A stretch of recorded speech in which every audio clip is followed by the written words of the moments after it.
Bismillah Rahman Rahim. Dear students, today is the fourth lecture of DPT 2. Today we discuss the memo writing. Memo is also called a memorandum. The memo is a brief communication for inter-department activities. This is commonly known as memo. A memorandum, unlike a letter, does not contain or mention a salutation or complimentary clause, nor it has many inside addresses. Memo is a very important document which is also written between the communication between the companies and to have a different kind of the information which is required within the company from one place to another place.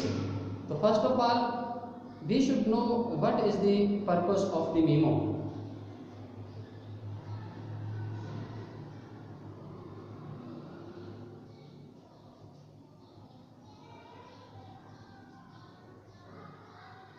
Memo is the main object of the memo. It is always written within a company.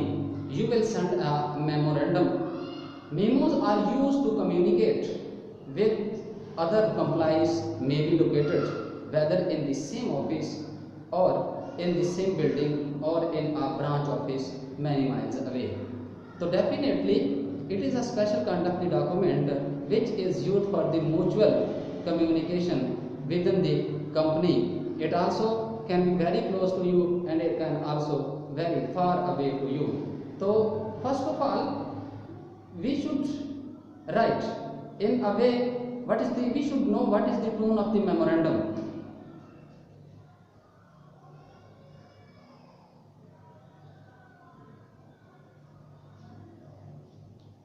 In most companies and organizations, memorandum are written in the first person, just as business lecture or informal writing style characterizes the memo. The tone of the memo is influenced by the position held by the writer in relation to that held by the receiver. Also, the topic under consideration plays an important part in determining tone. Obviously, a person writing to a company official to report the result of a financial audit will be more formal than a person writing face to face or onto the telephone. So far as concerned, it is a very important kind of the document which can be very helpful to receive or send the mutual inter-department information. The flow of the memo.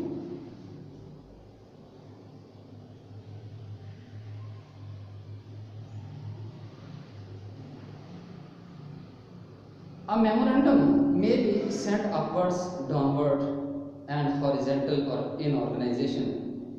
It may be in a form of individual to another, from one department to another. It also involves a individual person as well as a group of the people. Its main object is to seek the information from one person to another person, but keep remember that its sources should be within the limitation of the organization or the companies. We can, if it may be, range from a bank of the one place, in a bank from one place to another place. So it is a special kind of the writing which is only used for this purpose. So what is the format of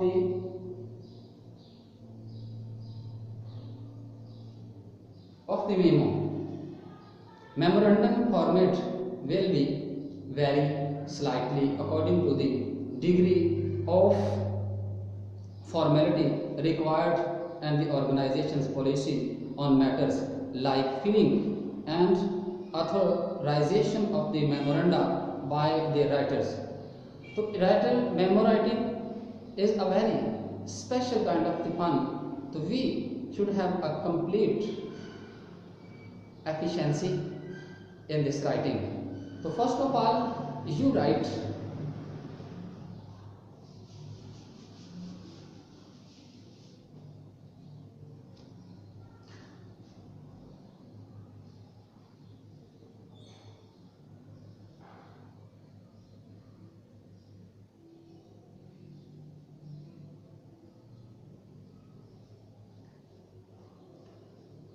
You write the name of the person of the company to whom you are writing.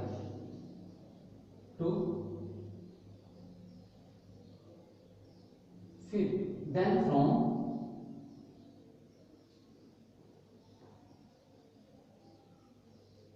And then you write the subject.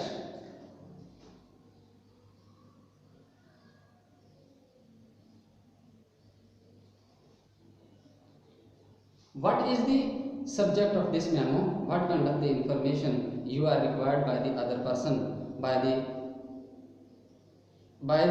any designation inside the company? So there are usually three main parts of the memo writing: heading, the subject and date, and the message.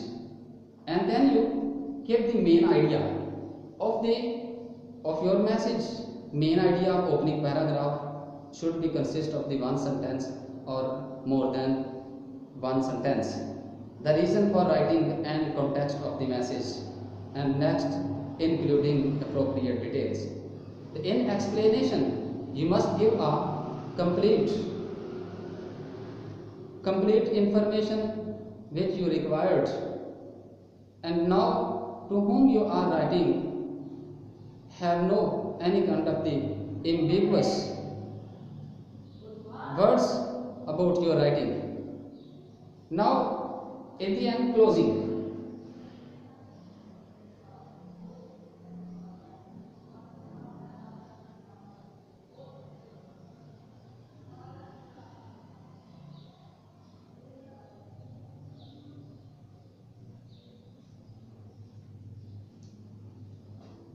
In closing paragraph, you should write clearly what is required of the recipient in response. Remember who your recipient is, what is his status, his background, education, practical experience. So generally every memo concludes with suggestion for future action or requests on future actions. So memo writing is a very authentic writing which should be consist of all relevant and required detail which a person or a company is got from the other person of the same person of the same company. So now you should write very accurately according to your experience. You should select the words very accurately according to the requirement of the